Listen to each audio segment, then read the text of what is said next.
Jhansi ward क्रमांक 58 से Congress party से टिकट मांग रहे वैभव बट्टा।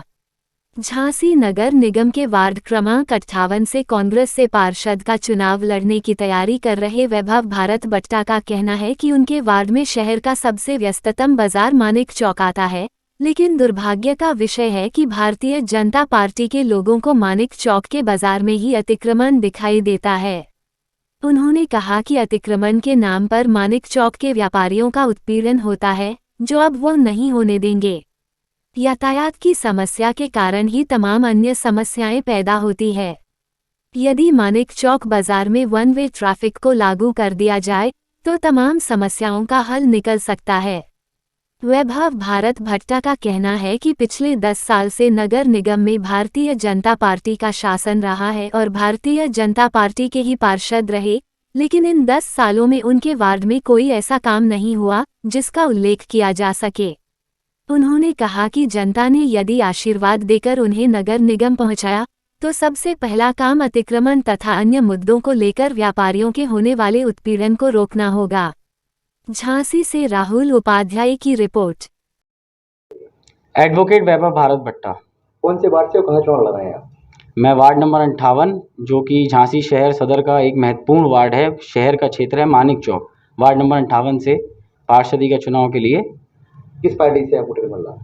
मैं कांग्रेस पार्टी का 3 पीढ़ी से, हम लोग कांग्रेस पार्टी के सिपाही हैं और कांग्रेस पार्टी से ही चुनाव में खड़ा हूँगा। आपके यहाँ सबसे बड़ा मुद्दा है कि आपके यहाँ ट्रैफिक और अतिक्रमण ज़्यादा है, उस पर आप क्या कहेंगे? देखिए, ट्रैफिक की बात बाद में करता हूँ, पहले आपने बहुत अच्छा शब्द बोला अतिक्रमण। अतिक्रमण मुझे लगता है कि पूरे शहर में, पूरे देश में ही अतिक्रमण सबसे ज़्यादा है। पर लेकिन भाजपा के लोगों को, जो मैंने शायद पिछले दिनों एक वीडियो भी देखी थी, कि उन्हें मानिक चौक का ही अतिक्रमण दिखता है। अतिक्रमण तो बड़े बाजार में भी है, सीवरी बाजार में भी है, और मुझे तो लगता है देश में, मैं कई जगह जाता हूँ, हर जगह पे कहीं ना कहीं थोड़ा बहुत व्यापारी अतिक्रमण करा ही रखा होता है। तो सिर्फ मानिक चौक का ही अतिक्रमण क्यों दिखाई देता है सबको? मानिक चौक के व्यापारियों से क्या समस्या है भाजपा को कि मानिक चौक के अतिक्रमण की बात ही सबसे पहले आती है? उनके व्यापारियों को परेशान करने की बात आती है। जीएसटी वाले सबसे पहले मानिक चौक आते हैं। सब लोग परेशान करने मानिक चौक ही क्यों आते हैं सबसे पहले? क्या करेंगे आप? और दूसरी चीज जो आपने पूछा कि ट्रैफिक की समस्या, तो ट्रैफिक के लिए मेरे पास एक सुझाव है जो कि मैं रखूंगा, कोशिश करूंगा कि ये हो जाए कि मानिक चौक के क्षेत्र को वन वे कर दिया जाए, जिससे कि एक तरफ जाने के लिए हो जाए तो व्यापारियों को भी परेशानी ना हो, कि लोग आ जा सके खरीदारी करने के लिए, और दूसरी तरफ से बाहर निकलने का, एग्जिट का रास्ता दे दिया जाए, जिससे कि आमने सामने का जो ट्रैफिक लगता है हमारे यहाँ, जिसकी वजह से बड़ी समस्याएं पैदा वो नहीं होगी, कि जब एक तरफ वन वे हो जाएगा तो फिर प्रॉब्लम नहीं होगी। अतिक्रमण के मामले में क्या समाधान है आपका?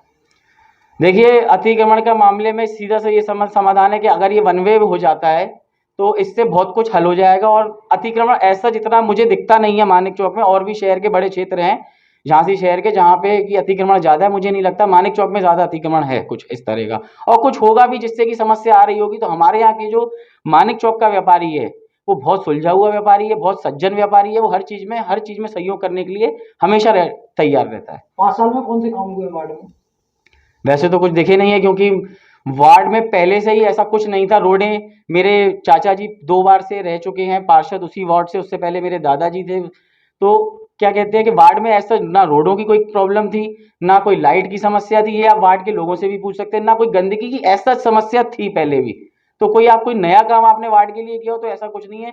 जब आप 10 साल में भाजपा के सभासद रहे हैं और 10 साल में भाजपा का महापौर रहे हैं, और तब आप अतिक्रमण और जब ये ट्रैफिक की अभी तक बात चली रही है, तो फिर अब पूछने की इसमें बात ही क्या है कि काम क्या हुआ है, क्या नहीं हुआ है।